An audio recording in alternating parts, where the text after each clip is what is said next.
ఇప్పటికిప్పుడు ఎలక్షన్ పెట్టినా కూడా జూబ్లీ హిల్స్లో ఇప్పుడు కాంగ్రెస్ వాళ్ళు ఆరోపిస్తున్నటువంటి పరిస్థితి ఏమని మేము 100% జూబ్లీ హిల్స్లో కాంగ్రెస్ పార్టీ కంచుకోట గెలవబోతుంది అన్నట్టుగా చెప్తున్నట్టు పరిస్థితి. వాళ్ళకి డిపాజిట్లు రావన్నా ఎట్లా ఉండబోతుంది జూబ్లీ హిల్స్ ఎన్నికలు ప్రత్యేకంగా చూసుకుంటే అక్కడ హైదరాబాద్ వరకు చూసుకుంటే వాళ్ళకు నిజంగా డిపాజిట్లు రావు.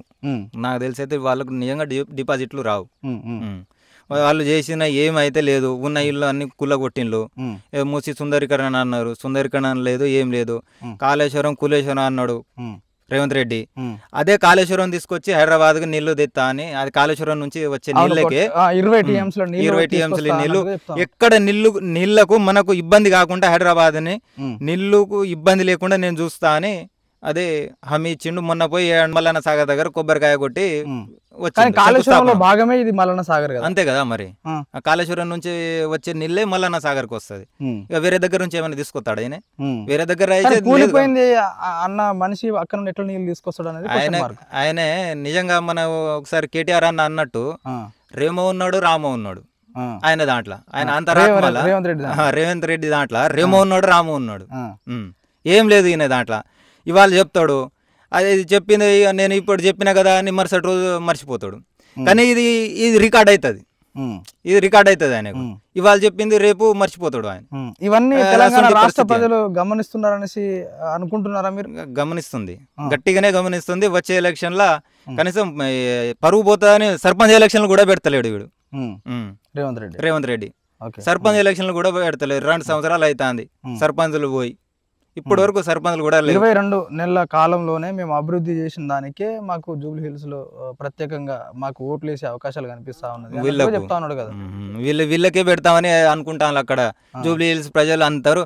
ఇక ఈ మహానుభావుడు వచ్చిండు, ఇటువంటి మొగడు ఎక్కడ దొరకడు. అంటే ఈ హైడ్రా ఒకటి లేదంటే మూసీ సుందరీకరణ ఈ 2 ఎఫెక్ట్లు హైడ్రా కాదన్న, వీళ్ళ టోటల్ ఎఫెక్ట్ వీళ్ళది. ఏ పని కరెక్ట్ లేదు, వీళ్ళు టోటల్ ఎఫెక్ట్ పడుతుంది వీళ్ళకు. అంతే తప్పించి హైడ్రా పెద్ద దెబ్బ పడ్డది వీళ్ళు. ఫస్ట్ ఆఫ్ ఆల్ హైడ్రా పెద్ద దెబ్బ పడ్డది. స్టార్టింగ్ హైదరాబాద్ వరకు హైడ్రా పెద్ద దెబ్బ పడ్డది. హైడ్రా చేయబట్టి ఈ మన ఈ ల్యాండ్ ఎక్కడైనా కొనాలన్నా కూడా 10 సార్లు ఆలోచిస్తారు. రియల్ ఎస్టేట్ టోటల్ పడిపోయింది. ఎవరు అమ్మేటోళ్ళు ముందు అమ్మేటోళ్ళు పోతాను కానీ కొనేటోళ్ళు ఎవరు వస్తలేరు, ధైర్యం చేయట్లేదు. ఎక్కడ వచ్చి ఎక్కడ కూలగొడతాడు అని. సో ఇప్పుడు ఇక్కడున్న పరిస్థితుల బట్టి ఇప్పుడు జూబ్లీ హిల్స్ ఎన్నికలు కావచ్చు, బీఆర్ఎస్ గెలుస్తాను హామీతోటి బీఆర్ఎస్ శ్రేణులు లేదంటే బీఆర్ఎస్ కార్యకర్తలు జనాలు కూడా గెలుస్తారు అన్నట్టుగా ఒక ధీమాతోటి ఉన్నారు. అవును. సో యావత్ తెలంగాణ రాష్ట్రంలో కూడా కేసీఆర్ మళ్ళీ రావాలి అన్నట్టు కూడా ఒక ధీమాతోటి ఉన్నారు. లాస్ట్ వరకు ఆ పైరు అక్కడ తీసుకుపోయే ఆలోచన ఉన్నట్టు ఉన్నారా లేదంటే? ఎందుకంటే ఇప్పుడు కంప్లీట్ గా ఈ తీర్మానం ఒక పార్టీ పెట్టడము లేదంటే లాస్ట్ టైం వరకు అక్కడ జనసేన కావచ్చు లేదంటే టీడీపీ అక్కడ నుండి మళ్ళీ ఇక్కడ రావడము, సో ఇలాంటి జరిగే అవకాశాలు కనిపిస్తే మళ్ళీ కేసీఆర్ యాద్ చేసుకునే టైం ఆ టైంకి మళ్ళీ జనాలు యాద్ చేసుకుంటారా అనేసి క్వశ్చన్ మార్క్ అన్న. వీళ్ళు ఈ బీజేపీ అయినా కాంగ్రెస్ అయినా వీళ్ళు ఏమనుకుంటారంటే మనం మాట్లాడేది మనం ఇదే వాళ్ళ వరకు వాళ్ళే కరెక్ట్ అనుకుంటాను. కానీ జనాలు ఏం ఆలోచిస్తానంటే ఏదైనా మనం తీసుకునేది అది మనకు అవసరం, మనకు అక్కడికి వస్తుందా లేదా అని జనాలు ఆలోచించి ఏదైనా చేస్తారు. ఒక్కసారి ఛాన్స్ ఇచ్చిండ్రు వీళ్ళకు, ఆ ఛాన్స్ 100% ఉపయోగించుకోలేదు. 100% ఫెయిల్. కాంగ్రెస్ పార్టీ అనేది ఫెయిల్ అయింది. బీజేపీ ఎమ్మెల్యే పైడి రాకేష్ రెడ్డి ఏమంటాడంటే ఉమ్మడి ఆంధ్ర ఉన్నప్పుడే బాగుండే, మనం కలిసి మలిసిగా ఉండే, తెలంగాణ తీసుకొచ్చి జై తెలంగాణ అంటాను, తెలంగాణ అనే అంటాను అని మొన్న ఒక మాట మాట్లాడుతాడు. ఇప్పుడు కాంగ్రెస్ బీజేపీ వేరు అని ఇప్పుడు ఆలోచన మాటలో తెలుసా?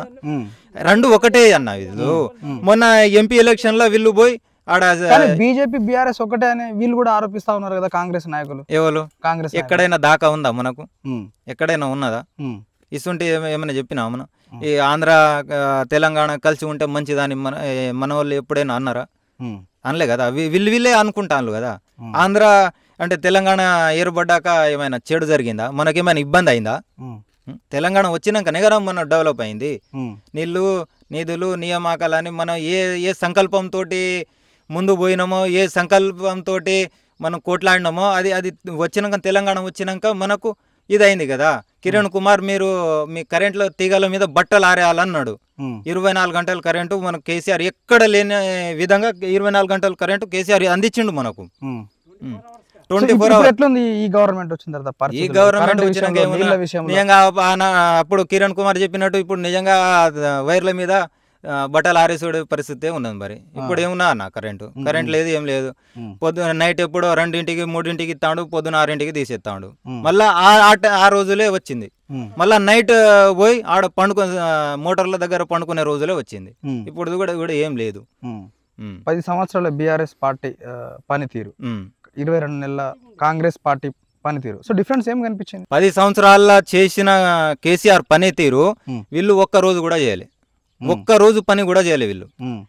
ఏం చేసిన 24 గంటలు ఉంటే 18 గంటలు నేను పని చేస్తున్నా స్వయంగా అన్నట్టుగా ముఖ్యమంత్రి చెప్తున్నట్టు. ఈయన 18 గంటలు పని చేసి ఎవరికి బాగు పెడతాడు? మరి ఎవరికి ఉపయోగం?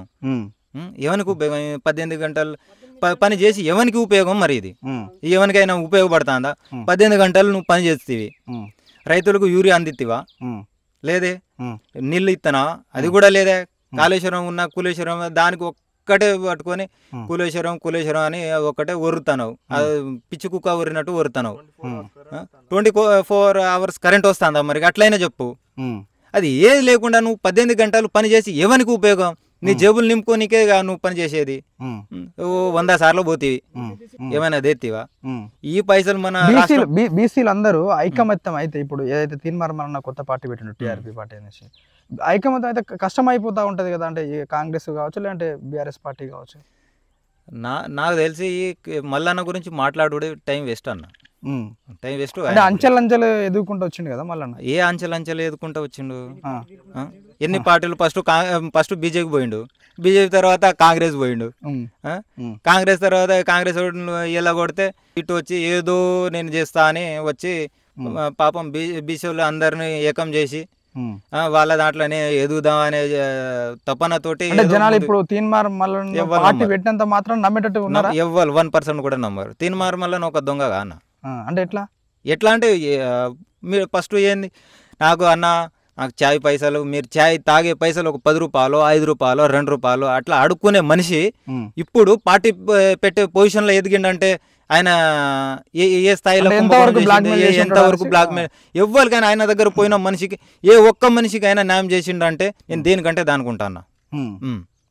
తీన్మార్ మల్లన్న ఆయన దగ్గర న్యాయం కోసం పోయిన మనిషిని ఏ మనిషికి ఒక్క న్యాయం చేసిండని చెప్తే దేనికంటే దానుకుంటాను. అంటే ఇప్పుడు దీన్ని బట్టి చూస్తే ఏ చేసినా కూడా మొత్తానికి వచ్చేది మళ్ళీ బీఆర్ఎస్ 100% చెప్తున్నా. మొత్తం టోటల్ ఎవరు ఎంతమంది వచ్చినా సెంట్రల్ పార్టీ 2 ఉన్నాయి కదా, కాంగ్రెస్ బీజేపీ. ఏ పార్టీ వచ్చినా జనాలు డైవర్ట్ అయ్యే అవకాశాలు లేదు. ఇప్పుడు లేదు. ఒకసారి డైవర్ట్ అయిన్లు అనుభవిస్తాను. ఇప్పుడు డైవర్ట్ అయ్యే పొజిషన్ లో ఎవరు లేదు. అందరికి బుద్ధి వచ్చింది. వాళ్ళ కాంగ్రెస్ కు ఓటు వేసిన నాయకులే వాళ్ళ చెప్పు తీసి వాళ్ళే కొట్టుకుంటాను. అటువంటి పరిస్థితిలో మళ్ళా కాంగ్రెస్ కో వేరే పార్టీకో నమ్మే పొజిషన్ లేదు. అందుకోసం నేను చెప్తున్నా 100% నువ్వు ఎప్పుడైనా ఎలక్షన్ ఎప్పుడైనా, ఇప్పుడు బై ఎలక్షన్ వేసినా 100% బీఆర్ఎస్ ప్రభుత్వం కంపల్సరీ అది వచ్చి తీరుతుంది.